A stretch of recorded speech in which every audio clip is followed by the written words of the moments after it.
So I struggled with that for like all my life. I was just like pretending to be someone I wasn't, and then when I came out of my shell, I felt a lot better about myself.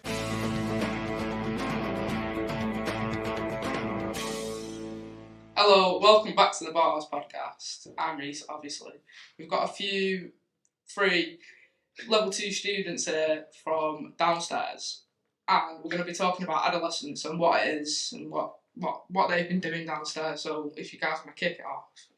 So what is adolescence? Right, so adolescence is basically it's when you're a child and then you start growing up into like a teenager, then an adult, and you experience like changes, like they can be puberty or they can be like changes in your personality or in your sexuality and stuff like that. Maddie. Well, to me, adolescence is a period of change from being an innocent child to growing up and experiencing, basically. Yeah. And that will obviously involve like bodily changes, such as puberty, like Tia said, like cognitive changes. But also, to me, it's a development of you personally growing up into your future self. Yeah. I think it's a period of time like when most of your experiences happen. Like you start settling down, being good in school. Well, it actually depends, but most people being good in school, they find who the real friends are and who the fake friends are. Like a key growth point between childhood, teenager, and then adult. So what are your guys' own experiences on adolescence then? Well, as I grew up, I started masking my actual personality, and no one knew like who I really was until I started showing it in year 8. And when people really saw me for who I was, they kind of accepted me. And it feels good to like not hide who you are, because once you like reveal who you are, you feel a lot better. Like you don't feel like you have to hide yourself anymore. So I struggled with that for like all my life. I was just like pretending to be someone I wasn't, and then when I came out of my shell, I felt a lot better about myself. That's good.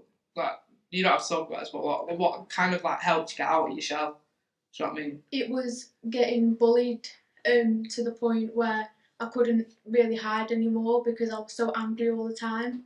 And then I finally made new friends, and I thought, why should I change myself for other people when I can just be myself? And then I just accepted myself for who I was, and ever since then I felt so much better about myself. Yeah, well, that's really good actually. Proper key point. Like, if you're not who you are yourself, you're like constantly masking up and like putting a face on, putting a fake smile on, it's all going to get to you in the end. It's all going to nip you in the bud. What impact does adolescence have on young people's lives?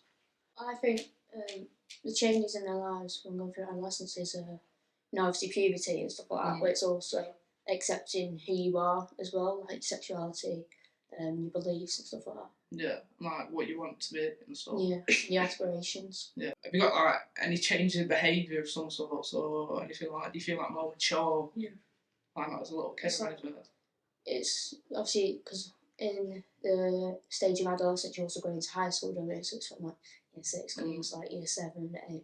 So it's like people want to experience like new things, like getting into trouble or being a goody two shoes, as people would say. Yeah. That's also behavioural change. And like buckling down with your work. Yeah.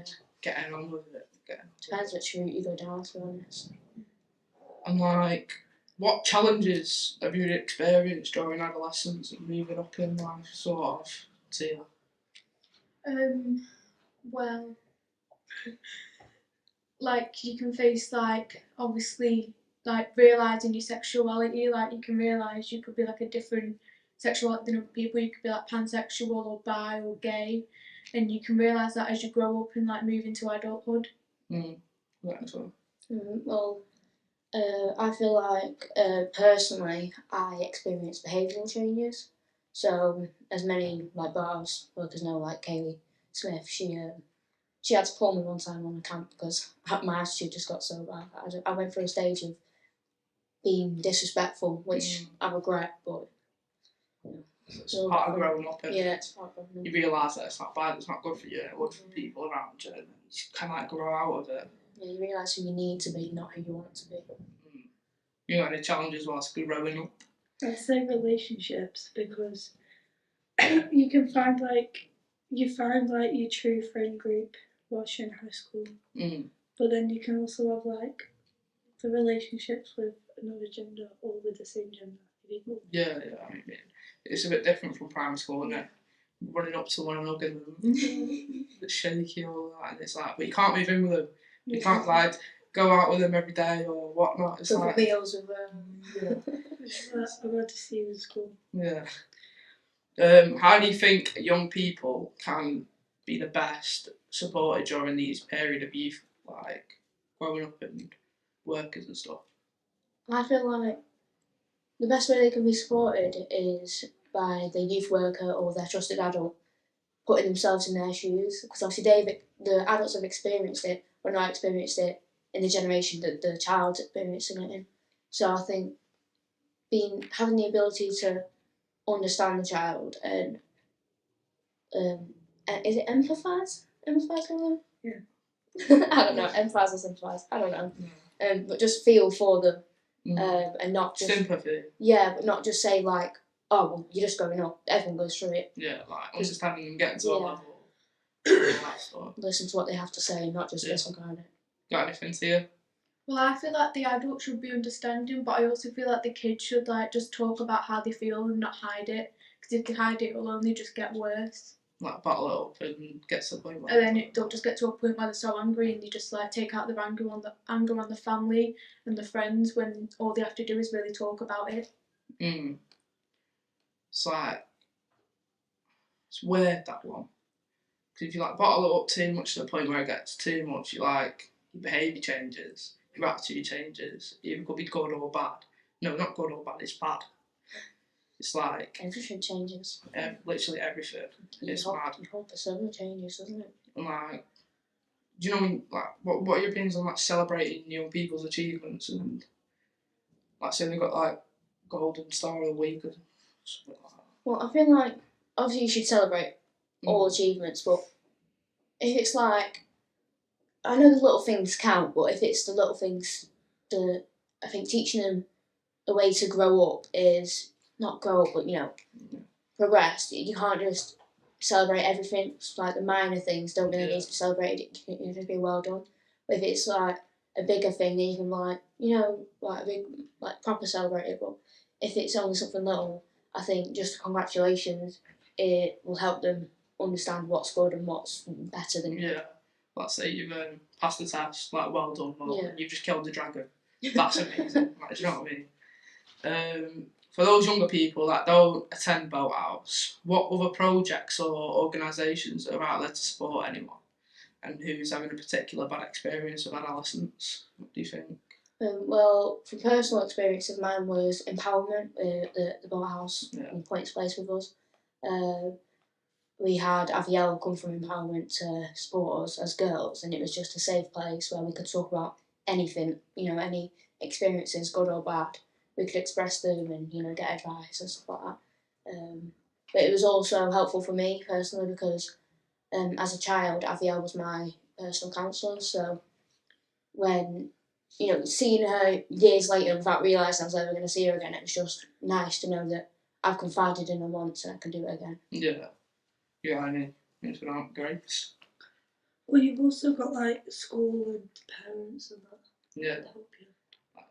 Even if you're not that close to your parents, you can always go to school. There's always something there. Yeah, there's always that one person in school that you can turn to. Like a good mate. Yeah. Or even a teacher. Could be any My favourite teacher, and my favourite teacher left. I was so sad. You got anything on that too? Well, outside of school and Boathouse, there's like youth therapy and CAMS and Casher and stuff like that. Yeah, what's CAMS and Casher? What's that all about? Casher is a support group which I've been to. It's where there's like group therapy where you do like a check-in first and then you talk about how you feel. If you need a one-to-one, you can go in like a separate office and do that. And CAMS is a mental health service for like loads of kids, and they basically it's like a therapy but a really good therapy. They kind of like talk to you about how you feel and give you like coping mechanisms and stuff like that. What are your guys' opinion on therapy? Do you think it's like good or bad? Like Well, I've never obviously been to therapy, so I can't say my opinion on it. But from what I've observed from everyone else's, saying that their opinions if they've been to therapy, I think it's very beneficial for some people. Yeah. But it depends what you want out of therapy, whether you want happy ending or you just want to, or you just basically force them, isn't it? Yeah. What are like the challenges and stereotypes on young people? Like, there's loads, isn't there? But like, what do you think are the key ones? You're expected to.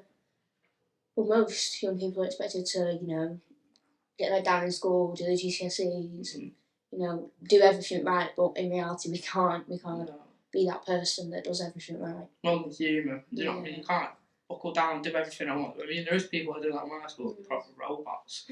But if you do all that, you have like no personality behind you. Yeah. You know what I mean? Obviously, you've got to live, but at the same time, you need to focus on the future. So there's obviously expectations to, get all 90 GCSEs, as you'd say, but or do this and then be expected to do one thing, then do another, and it's just sometimes it gets too much for some people. Yeah. Like that's why obviously the Boat House and youth therapy and cash and stuff like that. That's why places like that exist, so young people can just open up and let all their emotions out. All that stuff. What's your personal? You don't have to. Well, obviously, like Rachel mentioned earlier, there was like one incident in like year 7 transitioning into year 8 with Kayla Smith where she had to pull me and be like, stop, like you're going too fast, like you need to slow down and take a minute and put yourself on the right track. But I feel like outside of Boat House, I would just go home and if no one wants to be in the house all the time, and I didn't really have mates outside of Boat House that would want to meet me and stuff like that. So I was just like just in my room all the time or just in the house and just so much going on. But I think without Boat House, keeping me on the right track and being there as that break away from everything at home and everything at school, I think Adolescence would have taken me down probably a bad route. But Boat House helped me keep on track, obviously, and go be the person I am right now. That's really good. We're gonna wrap it up. We'll see you in the next podcast. Goodbye.